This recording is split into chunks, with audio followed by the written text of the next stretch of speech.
আসসালামু আলাইকুম। আজকে আমার আম্মু রান্না করা নতুন আরেকটি রেসিপি শেয়ার করব আপনাদের সাথে। সেটা হচ্ছে কলার মোচা দিয়ে ছোট চিংড়ি মাছ। তো গতকালকে কলার মোচা দিয়ে একটা রেসিপি শেয়ার করা হয়েছে আপনাদের সাথে, সেটা হচ্ছে কলার মোচার বড়া। তো আজকে নতুন একটা রেসিপি, সেটা হচ্ছে ছোট চিংড়ি মাছ দিয়ে সেটা হচ্ছে রান্না করা, মানে হচ্ছে তরকারি টাইপ হবে, মানে নট তরকারি, মানে ঝোল ঝোল হবে না, তো বেশি একটু মাখো মাখো টাইপের।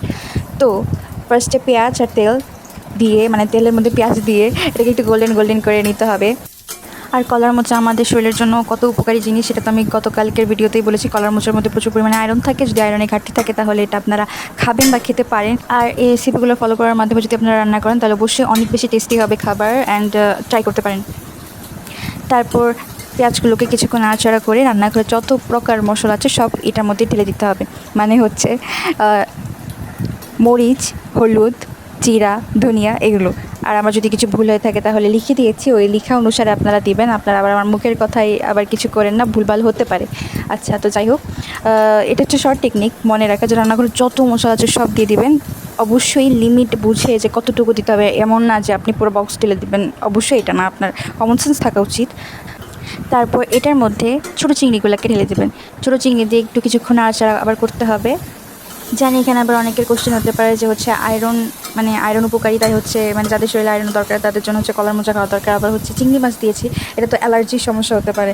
তো রেসিপি তো বানাতে হবে, চিংড়ি মাছ তো টেস্টি না, এখন অ্যালার্জির সমস্যা হয়, এটা কী করার আছে, খেতে তো হবে। তারপর এভাবে অনেকক্ষণ রান্না করার পর, মানে আবার নাড়াচাড়া করার পর হচ্ছে আপনার যখন মনে হবে যে না, রান্না করা শেষ, মানে এটা একটা তরকারি অলরেডি হয়ে যাচ্ছে, যেটাকে চিংড়ির তরকারি বলা যায়, কিন্তু এটার মধ্যে আমরা রসুন, পেঁয়াজ আগে দেওয়া হচ্ছে, তো রসুন আর কাঁচামরিচ দিয়ে দিব। তারপর আপনার যদি মনে হয় সব জিনিস দেওয়া হয়ে গেছে, কিন্তু এখনও কোনো জিনিস দেওয়া হয়নি, এখনও আলু দেওয়া বাকি আছে। এছাড়াও মেইন জিনিসটা দেওয়া বাকি আছে, সেটা হচ্ছে কলার মোচা। তো এবার দিয়ে দিব হচ্ছে কলার মোচা। আর হচ্ছে কলার মোচা অনেক সময় কালো কালো হয়ে যায়, তো কালো কালো যদি না হতে চায় তাহলে পানিতে ভিজিয়ে রাখতে হয়, কারণ আমি আমার মুখে দেখেছি যে পানিতে ভিজিয়ে রাখে, আর না হলে কালো হয়ে যায়। আর কালো হয়ে গেলে তো আর ওটা খাওয়া যাবে না বা রুচি তো হবে না। আচ্ছা, তো এই পর্যায় পর্যন্ত কিন্তু একটা জিনিস মিস আছে, যে জিনিসটা আমরা এখনই ইউজ করিনি। কোন জিনিসটা ইউজ করিনি সেটা দেখে বলতে পারেন কি না? আর আমি বলতে হবে না, কারণ ভিডিওতে একটু পরে দেখা যাবে যে কোন জিনিসটা ইউজ করিনি। আপনারা গেস করতে থাকেন আর কমেন্টে লিখেন যে আপনারা গেস করতে পেরেছেন কিনা সেই জিনিসটা কী। তো এখনই সেই জিনিসটা দেওয়া হবে, সেটা হচ্ছে লবণ। হ্যাঁ, স্বাদ মতো লবণ দিয়ে তারপর এটাকে আরেকটু নেড়ে রেখে দিতে হবে। বাট এখনও দুইটা আইটেম দেওয়া বাকি আছে, যেটা এটার টেস্টকে অনেক বেশি বাড়িয়ে দেবে। হ্যাঁ, এখন আরও দুইটা জিনিস দেওয়া বাকি আছে।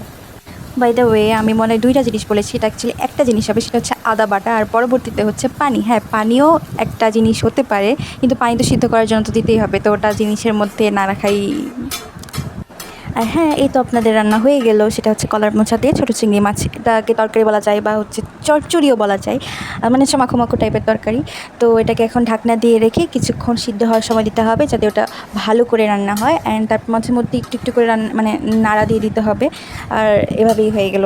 পরে আপনার এটা ভাত দিয়ে অনেক মজা করে খাবেন। তো আম্মু ফার্স্টে ভেবেছিল যে আমি এটা খাবো না, তার কারণ হচ্ছে হ্যাঁ, পাকোড়া জিনিসটা আমি পছন্দ করি, তাই হচ্ছে খেয়েছি। বাট এখন তরকারিতে রান্না করলে আমি খাবো কি না খাবো সেটাও তো সন্দেহ। তা আম্মু ভাবছিল যে আমি হয়তো খাবো না, কিন্তু এটা আমার পাকোড়ার থেকেও বেশি টেস্টি লেগেছে। আমি জানি না, নিজেও জানি না, আমার কাছে চচ্চড়ি জিনিস আর আলু দিয়েছে তো অনেক বেশি, মানে এটা একটু ক্রিমি ক্রিমি টাইপের মনে হচ্ছিলো আমার কাছে। আম্মু বিশ্বাসই করছিল না যে আমার ভালো লাগবে, কিন্তু আসলে অসাধারণ হয়েছিল খাবারটা। আপনারাও ট্রাই করবেন, আর কারা কারা ট্রাই করবেন প্লিজ কমেন্টে বলবেন। আর এর আগে আপনারা ট্রাই করেছেন কিনা এরকম খাবার সেটাও জানাবেন। সম্পূর্ণ ভিডিওটি দেখার জন্য ধন্যবাদ। আসসালামু আলাইকুম।